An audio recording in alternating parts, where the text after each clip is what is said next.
সত্যি কথা বলি, আমরা যেহেতু এবার আমরা ডিসিশন নিয়েছি যে আমরা কোনো ফেক কোনো কিছু বলবো না।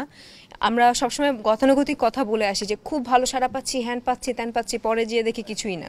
বাট এখন আমরা সত্যি কথা বলি, যেহেতু এটা আমার বলাটা একদমই উচিত না, আমি শাবনূর ম্যামের অনেক বড় ভক্ত এবং সবাই খুব বড় ভক্ত। আমরা জাস্ট একটা শর্টে যখন আমি বলছিলাম, একটা ডায়লগ দিচ্ছিলাম, পেছন থেকে একজন বলছিল যে এই শাবনূর ম্যাডামের ফিল পাইছি রে। তো যদিও আমি তার ধারের কাছে একদমই যেতে পারবো না।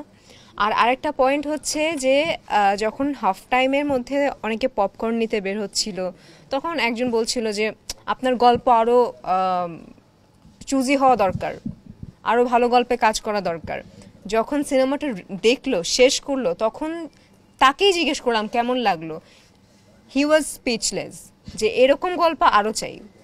মানে ব্যাপারটা হয়ে গেছে এরকম। সো অসাধারণ। এবং আমরা তো চাইলেই পারতাম যে একদম ঠিক আছে একটু দেখছি, দেখে বের হয়ে যাই। বাট পুরোটা সিনেমা আমরা দর্শকদের সাথে দেখেছি, দর্শক হয়ে দেখেছি, কোনো নায়ক নায়িকা ফিল নেই।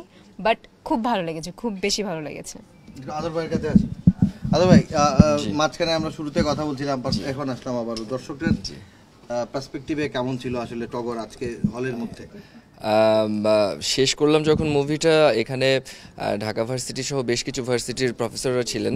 তো ওনারা আসলে খুব বেশি এক্সপেকটেশন নিয়ে ওনারা আসলে ছবিটা দেখতে বসেননি, কিন্তু বের হওয়ার সময় ওনারা বেশ কিছু কথা বলেছেন যে সিনেমাটা তাদের খুব ভালো লেগেছে, খুব ভালো লেগেছে। ইভেন তারা এতটাও আশা করেনি যে এটা এমন, ইভেন হাফ টাইমের পরের যে জার্নিটা তারা পেয়েছে কিংবা যে ফিলটা পেয়েছে, আলহামদুলিল্লাহ তারা নিজে থেকে বলছে যে আমরা যেই মুডে আসছিলাম কিংবা যেই মুডে সিনেমাটা দেখলাম, এটা আমাদের অন্যরকম একটা পয়সা উসুল সিনেমা, যেটা বাংলা, যদি খাস বাংলায় আমি বলি, যে তাদের কাছে খুব ভালো লেগেছে। ইভেন তারা দুইজন বলছে, আমাদের দুইজনকে তারা সবাই আসলে একটা দোয়া দিয়ে গেছে, সিনেমাটাকে দোয়া দিয়ে গেছে, ডিরেক্টরের সাথে কথা বলেছে, ডিরেক্টরকে দোয়া দিয়ে গেছে যে যাক বাংলা ছবি এগিয়ে যাচ্ছে, তো আশা করি এই ছবিটা অনেক ভালো যাক। এবং আরেকটা কথা আমি অ্যাড করতে চাই, আমাদের সিনেমাটা হয়তো 100 কোটি, 150 কোটি, হাজার হাজার কোটি টাকার সিনেমা না। আমাদের যতটুকু টাকার ইনভেস্ট করা দরকার, যতটুকু যেটা প্রয়োজন,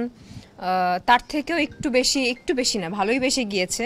সো যতটুকু যেখানে যেটা প্রয়োজন সেখানে আসলে ইনভেস্ট করা হয়েছে। That's it. আমি আসলে যেটা বলা উচিত সেটা হয়তো গুছিয়ে বলতে পারবো না, কিন্তু যেটুকু আসলে বলতে চাই যে আমি অনেক ছোটোবেলা থেকেই নিয়মিত সিনেমা হলে সিনেমা দেখি, এবং ঈদের দিন আমি নাইট শো অন্তত দেখি, দিনের বেলার সময় না পেলেও নাইট শো আমি রেগুলারই দেখতাম।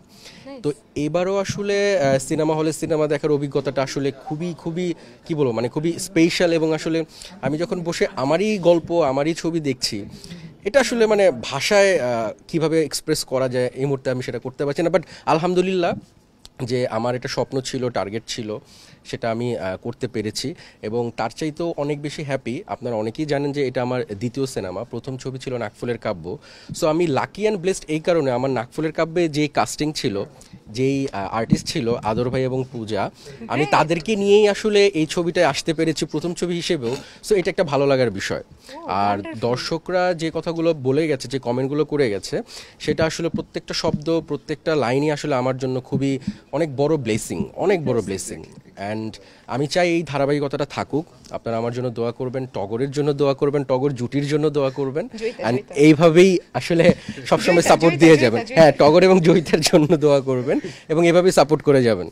যদি বলি যে ঈদের সময়টায় আসলে সিনেমা নিয়ে যে মানুষের আগ্রহ থাকে, সেইখান থেকে টগরের আগ্রহটা কেমন দেখছেন? বা আপনারা তো অনলাইনেও রেসপন্স পাচ্ছেন, গানগুলো মুক্তি পেয়েছে, গানগুলোতে দর্শকদের একটা ভালোবাসা পেয়েছেন, টগর নিয়ে কেমন রেসপন্সটা আছে দেখছেন?